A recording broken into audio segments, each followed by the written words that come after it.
आप सभी का एक बार फिर से स्वागत है हमारे एक और नई वीडियो में।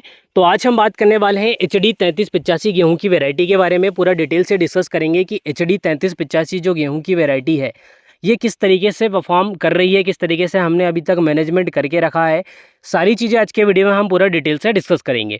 सबसे पहले अगर HD 3385 वैरायटी के बारे में बात करें तो देखिए HD जो 3385 वैरायटी है ये अर्ली सोइंग के लिए सबसे बढ़िया वैरायटी है। मतलब अर्ली सोइंग का ये हुआ कि अगर आप इस वैरायटी को अगर अक्टूबर के लास्ट वीक में लगाते हैं, 25 अक्टूबर के बाद में अगर आप लगा रहे हैं, 23 अक्टूबर के बाद में अगर आप इस वैरायटी को लगा रहे हैं तो इसका जो उत्पादन है बाकी समय में इसी वैरायटी को अगर आप लगाते हैं, जैसे कि 10 नवंबर के बाद लगा रहे हैं, 20 नवंबर के बाद लगा रहे हैं, तो उस समय की अपेक्षा इस वैरायटी का उत्पादन आपको अक्टूबर के लास्ट वीक में लगाने से आपको इसका उत्पादन बढ़कर आएगा। अगर आप थोड़ा सा डिले होते जाते हैं तो फिर उसके बाद 50 कुंटल, 100 केजी, उसके बाद 1 कुंटल, 2 कुंटल, ऐसा मतलब इसका जो उत्पादन है ये डाउन देखने को मिलेगा। शायद हो सकता है कि मैंने 50 कुंटल बोल दिया हो, 50 केजी। तो ये क्या है कि इस वैरायटी में जो देखा जाता है कि अर्ली सोइंग के लिए ये वैरायटी बहुत बढ़िया है, बहुत बढ़िया सूटेबल वैरायटी है। और अभी तक हमने इस वैरायटी में जो चीज़ें नोटिस की हैं, जैसे अगर आप देखोगे तो इस वैरायटी में आपको क्लोरोफिल की मात्रा अधिक मात्रा में दिखेगी। जैसे मैं आपको थोड़ा सा पास से दिखा देता हूँ और सिंगल जो पौधे हैं उसको भी दिखा देता हूँ आपको। तो ये देखिए, ये यहाँ पर जो सीडेड है ये मात्र सिंगल लगा कर रखा हुआ है। वैसे तो हमारे पूरे रकबे में सिंगल सॉइंग करके रखी है हमने। और यहाँ पर आप देखोगे कि गेहूं का किस तरीके से, क्योंकि यहाँ पर थोड़ा सा डिस्टेंस है, तो यहाँ पर आप देख सकते हैं कि किस तरीके से इसके कल्लों की मात्रा है, उसके साथ में किस तरीके से इसका स्टेम है। अगर थिकनेस देखें अभी से तो इसकी जो थिकनेस है पौधे की ये अधिक मात्रा में। उसके साथ में अगर आप क्लोरोफिल की मात्रा देखें तो जो बाकी वैरायटियां हमारे क्षेत्र में लगी हुई हैं उनसे अधिक मात्रा में इस वैरायटी में क्लोरोफिल की मात्रा है। अधिक मात्रा में आपको इसका जो क्लोरोफिल दिखेगा। इवन अगर आप जस्ट साइड में देखोगे तो आपको जस्ट साइड में मक्का लगी हुई दिखेगी, तो मक्के से भी ज़्यादा इस वैरायटी में आपको क्लोरोफिल की मात्रा दिखेगी। अगर इस वैरायटी में क्लोरोफिल की मात्रा अधिक है तो इस वैरायटी में आपको भोजन बनाने की कैपेबिलिटी अधिक मात्रा में दिखेगी। और भोजन बनाने की कैपेबिलिटी अगर अधिक मात्रा में है किसी वैरायटी में तो इसमें कल्लों की जो संख्या है ये आपको अधिक मात्रा में दिखेगी। अब हमारे क्षेत्र में जो हमने प्रैक्टिकल किया है हमारे रकबे में, तो ओवरऑल हमारा जो 1 एकड़ है ये यहाँ तक पूरा कंप्लीट हो जाता है। इसके बाद आपको थोड़ा सा डिस्टेंस दिख रहा होगा क्योंकि उसके बाद DBW 377 वैरायटी लगी हुई है। खैर उसके बारे में भी हम आपको दिखाते रहेंगे। तो क्या हुआ कि हमने इसमें सिंगल सोइंग करके रखी है और सिंगल सोइंग हमको करना था मात्र 40 केजी प्रति एकड़ के हिसाब से। तो हुआ ये कि हमारा जो कैलकुलेशन है ये थोड़ा सा गड़बड़ हो गया। मात्र 30 केजी प्रति एकड़ के हिसाब से गेहूँ डला और 30 केजी प्रति एकड़ के हिसाब से जो सीड डला उसके बाद 10 केजी हमारा बच गया। क्योंकि 10 केजी जो बचा है ये अगर आप देखोगे तो यहाँ तक इसके बाद फिर हमने इसको क्रॉसिंग कर दिया। मतलब जो हमारा 50% खेत है, जो 50% रकबा है, इसमें हमने इसको क्रॉसिंग कर दिया। तो हमारा जो 10 केजी सीड बचा था उसको हमने क्रॉसिंग कर दिया यहाँ पर। तो पहले जो सीड डला था ये डला हुआ था हमारा 30 केजी प्रति एकड़ के हिसाब से। तो 30 केजी प्रति एकड़ के हिसाब से सिंगल सोइंग में आप देख सकते हैं कि इतनी हल्की मिट्टी, जहाँ पर हमारे क्षेत्र में जो पद्धति चली आ रही है, जैसे हमारे क्षेत्र की पद्धति के बारे में बात करें तो क्रॉसिंग में हमारे क्षेत्र में पलेबा करने के बाद क्रॉसिंग करके गेहूं लगाया जाता है। और जो गेहूं है उसकी जो मात्रा रहती है 1 क्विंटल पर एकड़ के हिसाब से। लेकिन हमने जो गेहूं लगा कर रखा है ये मात्र 30 केजी प्रति एकड़ के हिसाब से यहाँ पर लगा हुआ है, सिंगल सोइंग है। अगर आप इसकी कंडीशन देखोगे तो 15 दिन के बाद जो गेहूं उगा था उसके बाद इसकी ये कंडीशन थी कि आपको इसको पूरा बखरना था और दूसरा फिर से गेहूं लगाना था, ये कंडीशन थी। इसके वीडियोस अगर आप पहले के देखोगे HD 3385 के तो आप इसी तरीके की कंडीशन देखोगे कि भाई इसकी जो कंडीशन है बहुत गड़बड़ कंडीशन। लेकिन आज की अगर कंडीशन देखें हम 45 दिनों के बाद में, क्योंकि इसकी जो बुआई है 9 नवंबर की है, आज की तारीख 25 दिसंबर है, ओवरऑल इसको 45 से 46 दिन पूरे कंप्लीट हो चुके हैं। तो आज की ये कंडीशन है कि प्लांट अप संख्या इतनी हो चुकी है कि अगर आप 1 कुंटल पर एकड़ के हिसाब से सीडेड डालते हैं तो उससे भी अधिक मात्रा में इसमें आपको प्लांट पॉपुलेशन अभी की कंडीशन में दिखेगी। इससे ये चीज़ सिद्ध होती है कि अगर आप जो सीडेड है गेहूं का अगर कम मात्रा में डालोगे तो उसके बाद भी जो वैरायटियां हैं अगर सही तरीके से क्लाइमेट रहा, क्योंकि ये जो क्लाइमेट है अभी की कंडीशन में बढ़िया रहा, सूटेबल क्लाइमेट रहा। क्योंकि अगर लास्ट ईयर की अपेक्षा जो क्लाइमेट इस समय के बारे में बात करें तो 50% अधिक मात्रा में इस वर्ष का जो क्लाइमेट है बहुत बढ़िया तरीके से है, मौसम बहुत बढ़िया तरीके से साथ दे रहा है। अभी हमने जो आपको बताया था कि हमारे क्षेत्र में क्रॉसिंग करने के बाद फिर कैनॉल निकाली जाती है, नाली निकाली जाती है। तो ये इस तरीके की एक 2 फीट की एक नाली निकाली जाती है, उसके बाद फिर हम इससे सिंचाई करते हैं। खैर कई किसानों ने बताया भी है, कमेंट भी किया है कि भाई आप किस तरीके से इसकी सिंचाई करते हो गेहूँ की, क्योंकि आपका जो क्षेत्र है इसमें अलग तरीके से सिंचाई की पद्धति है। तो देखिए हमारी क्षेत्र की जो पद्धति रहती है इसके बारे में अगर देखें तो, क्योंकि हर एक क्षेत्र की जो पद्धति होती है वन ऑफ द बेस्ट रहती है। कई किसानों ने उसमें अलग अलग तरीके के प्रैक्टिकल किए हैं। प्रैक्टिकल करने के बाद फिर उस सबसे एंड में फिर किसानों को ये पता चला कि भाई जो पद्धति हमारे क्षेत्र के लिए है, ये अगर हम 1 कुंटल पर एकड़ के हिसाब से सीडेड डालते हैं तो क्लाइमेट अगर इधर उधर होता है तो भी अगर हम 1 कुंटल पर एकड़ के हिसाब से सीडेड डालेंगे तो अगर टेलर से ज़्यादा ना निकले तो भी हमें अधिक मात्रा में जो उत्पादन है ये बढ़कर मिलेगा हमारी मिट्टी के हिसाब से और हमारे क्षेत्र के हिसाब से। तो हमारे क्षेत्र में जो पद्धति चली आ रही है ये हमारे क्षेत्र के हिसाब से बेस्ट है, और आपके क्षेत्र में जो पद्धति चली आ रही है ये आपकी मिट्टी के हिसाब से बेस्ट है। क्योंकि क्या होता है कि जो धान वाले क्षेत्र है वहाँ पर सिंगल सोइंग की जाती है, और पहले पानी दिया जाता है, पलेवा किया जाता है, उसके बाद फिर रोटर किया जाता है, उसके बाद फिर सिंगल सोइंग की जाती है। कई जगह खैर क्रॉसिंग में भी आजकल बुआई होने लगी है। तो खैर ये अलग अलग क्षेत्र के अलग अलग पद्धति के बारे में है। तो यहाँ पर आप देख सकते हैं कि प्लांट अप संख्या कितनी अधिक मात्रा में है, क्योंकि ये तो हो गया आपका 30 केजी प्रति एकड़ के हिसाब से कैलकुलेशन।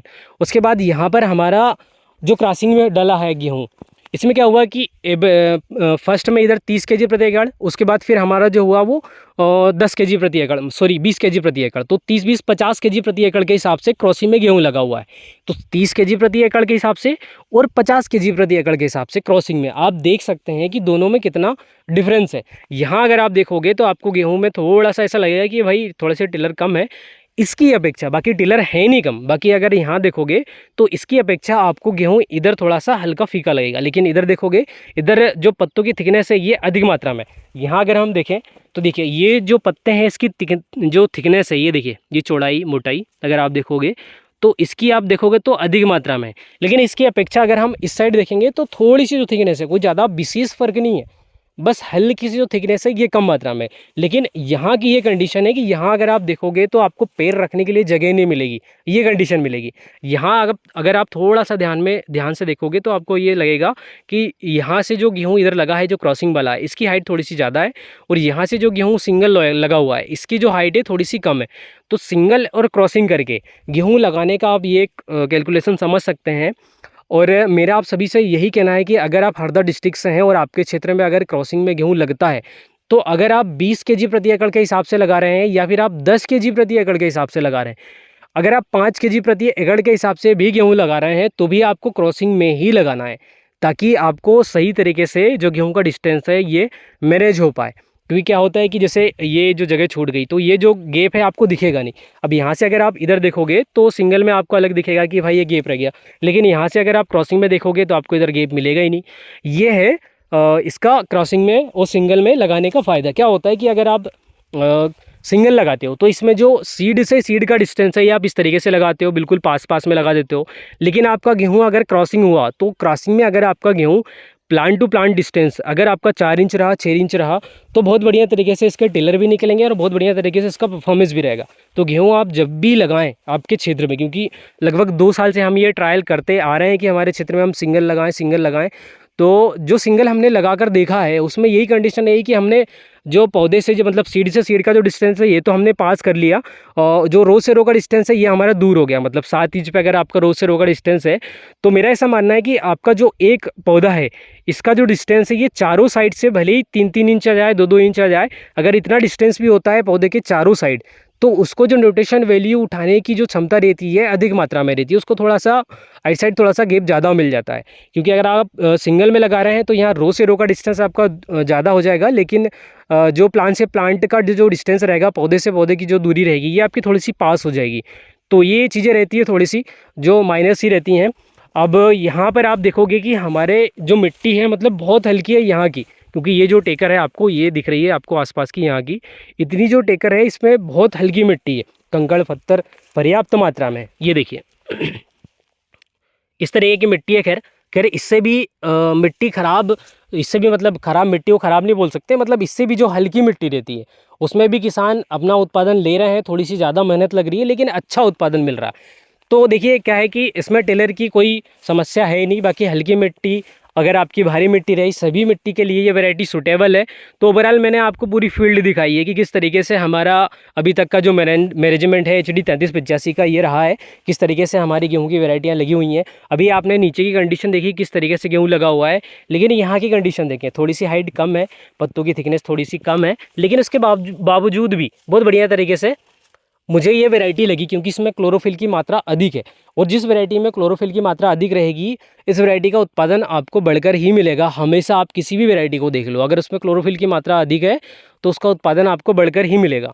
और उसके साथ में अगर हम देखें तो क्या हुआ था कि इस वाले रकबे में, उसके बाद फिर अपना HI 1650 है उसमें भी, तो क्या हुआ था कि आपके पास आपका स्प्रे पंप है, आपके पास जो कुप्पे वगैरह रहते हैं 15-16 लीटर वाले, तो क्या होता है कि कई बार आपके पड़ोसी लेकर जाते हैं और कई बार आपके दोस्त मित्र लेके जाते हैं, जो भी हो, मतलब आपने किसी को दिया कि भाई आप आपका काम कर लो, उसके बाद मुझे मेरी चीज़ें वापस लौटा देना। तो कई बार क्या होता है कि आपकी जो चीज़ें लेकर जाते हैं उसमें हर्बिसाइड डाल दिया, गेहूँ में डाल दिया, मक्के में डाल दिया, चने में डाल दिया, लेकिन उस पंप को सही तरीके से साफ़ न कर पाने की वजह से कई बार, खैर मैंने खुद ने भी ऐसा किया है कि भाई मित्र का पंप लेकर आना, उसके बाद क्योंकि कई बार क्या होता है कि आपके पास जो चीज़ें हैं ये समय पे, जैसे आपको आज ही आपको स्प्रे करना है, आपका स्प्रे नहीं हो पा रहा है, तो आप आपके मित्र से लोगे, आपके जो पड़ोसी हैं उनसे लोगे। उसके बाद फिर क्या होता है कि आपका काम होने के बाद आप उस पंप को, उस जो भी चीज़ें आपने ली हैं उनको साफ़ न करके देते हुए आप उसी तरीके से दे देते हो।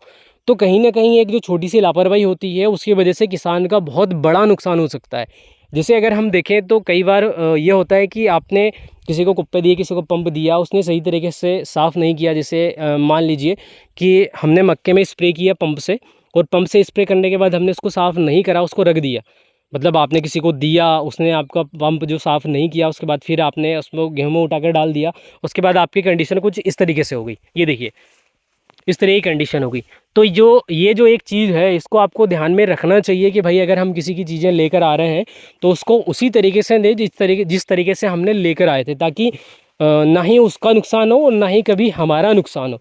तो एक चीज़ को थोड़ा सा ध्यान में रखना चाहिए, क्योंकि कई बार छोटी छोटी गलतियों की वजह से आपका बहुत बड़ा नुकसान हो जाता है। क्योंकि हमारे यहाँ, खैर हम आपको एक मक्के का रकबा दिखाएंगे। इसकी ये कंडीशन बनी थी मक्के के रकबे की कि एक छोटी सी गलती की वजह से लगभग 10 से 12 एकड़ जो मक्के का रकबा है ये पूरा फिर से बखर के और लगाना पड़ा। तो आप सोचिए कि 10 से 12 एकड़ का जो किसान रहता है, अब 10 से 12 एकड़ का सीड, मतलब आपका जो सीड है 4,000 रुपये प्रति एकड़ का सीड है, तो 10 एकड़ का 40 से 50 हज़ार का सीड, और फिर से आप उसी में सिर्फ मक्के को ही लगा सकते हैं। तो 40 एकड़ का फिर से सीड, और उसके बाद फिर उसका खाद। तो आप सोचिए कि उसको फिर से सीड ट्रीटमेंट करना, उसके बाद फिर उसको ट्रैक्टर से लगाना, फिर उतना ही खर्चा, लगभग 1 लाख रुपए तक का खर्चा सिर्फ बुआई में ही पूरा लग गया।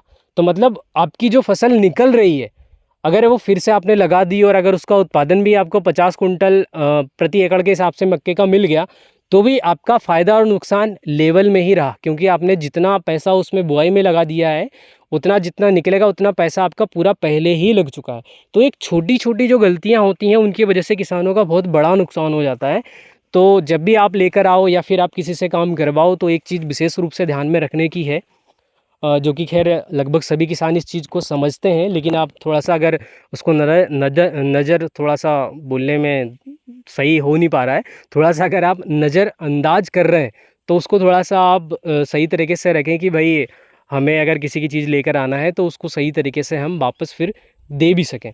तो ये कंडीशन रही है HD 3385 के रकबे के बारे में अभी तक की, और आगे हम इस वैरायटी के बारे में आपको बताते रहेंगे। इसके अलावा अगर आपको किसी और वैरायटी के बारे में जानना है कि भाई हमें इस वैरायटी के बारे में आप बताइए, तो उस वैरायटी अगर हमारे क्षेत्र में या फिर हमारे रकबे में नहीं लगी होगी, तो हम दूसरे किसी किसान के खेत में, दूसरे किसी किसान के रकबे में जाकर वहाँ पर उस वैरायटी के बारे में कैलकुलेशन समझेंगे, कितने दिन हो चुके हैं, किस तरीके से परफॉर्मेंस कर रही है, सारी चीज़ें। क्योंकि कहीं ना कहीं किसी किसान के मन में एक चीज़ आती है कि भाई हमें भी जो गेहूँ है उसको 30 केजी 50 केजी प्रति एकड़ के हिसाब से लगाएं तो किस तरीके से उसका परफॉर्मेंस आएगा। तो ये चीज़ें देखने के बाद, क्योंकि हम रियल सारी चीज़ें दिखाते हैं, अगर कोई नुकसान हुआ तो उसको भी दिखाएंगे, अगर कोई गलती हुई है तो उसको भी दिखाएंगे। तो ये चीज़ें थोड़ी सी किसान के माइंड में आती हैं कि अगर हम इस तरीके से लगाते हैं तो हमें इस तरीके का रिजल्ट मिलेगा। बाकी हम आपको ये चीज़ें आगे भी हम बताते रहेंगे। आज की वीडियो में इतना ही। एंड तक वीडियो वॉच करने के लिए बहुत बहुत धन्यवाद।